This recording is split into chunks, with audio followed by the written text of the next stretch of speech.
So we're taking video of cows or of feed, and then we're trying to extract information from that video. And it could be anything that we can see as people, that instead of having a person continually watch cows or feed, we're having a video system do it, and we're extracting information that maybe a person would be able to tell, or in some cases, it's beyond the visual spectra that humans can see.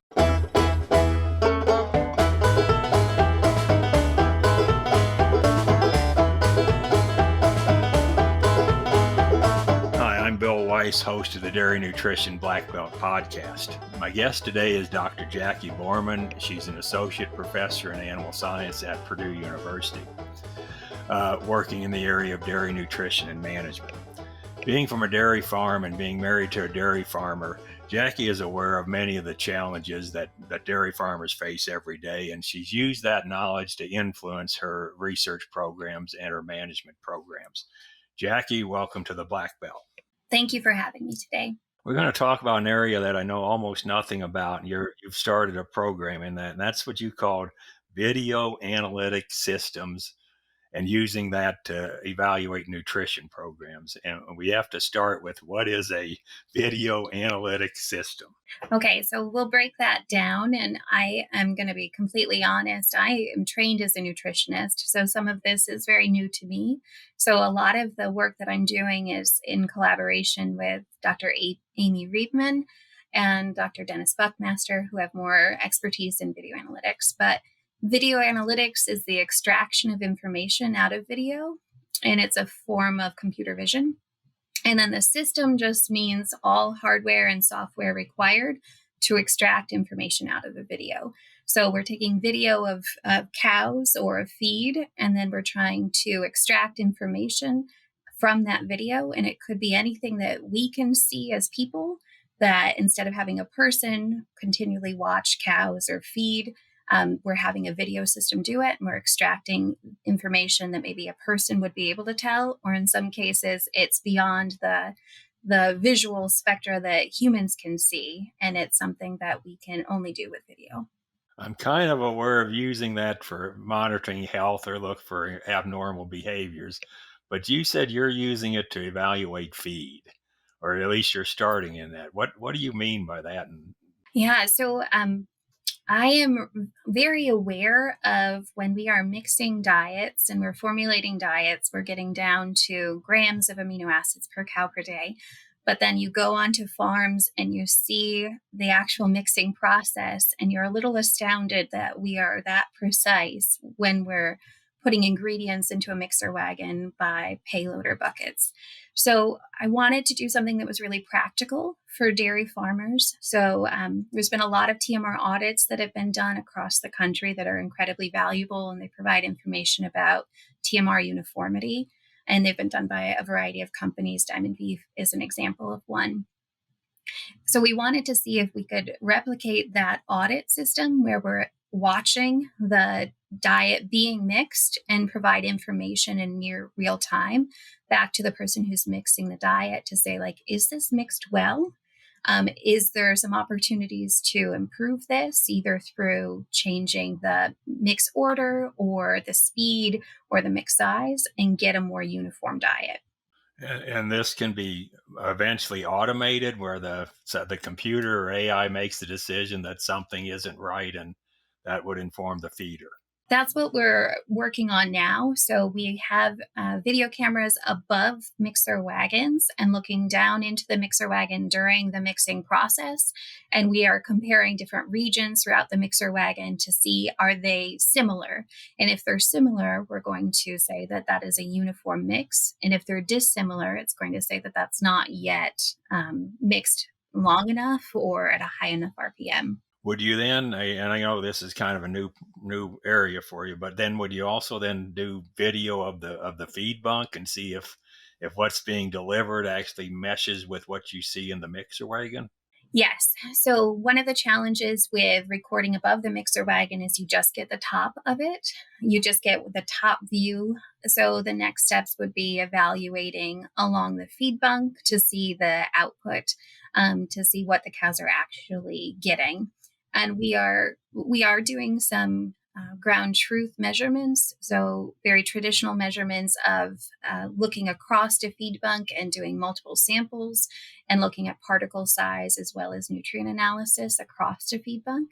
So we're trying to compare what we're seeing on top of the feed bunk with what the cows are seeing as well. But the next step would be to do video across the feed bunk. And how far in your program are you? Or is this strictly at the research farm, or have you done a little bit of work on looking at how on real farms how much the video varies, or what you're seeing in the video varies? This is strictly at the research farm right now. So it's a new project that started just last year, and some of the project, or some of the aims of the project, is to engage with the people who are going to be the end users of it, so that the design of the end product is more useful.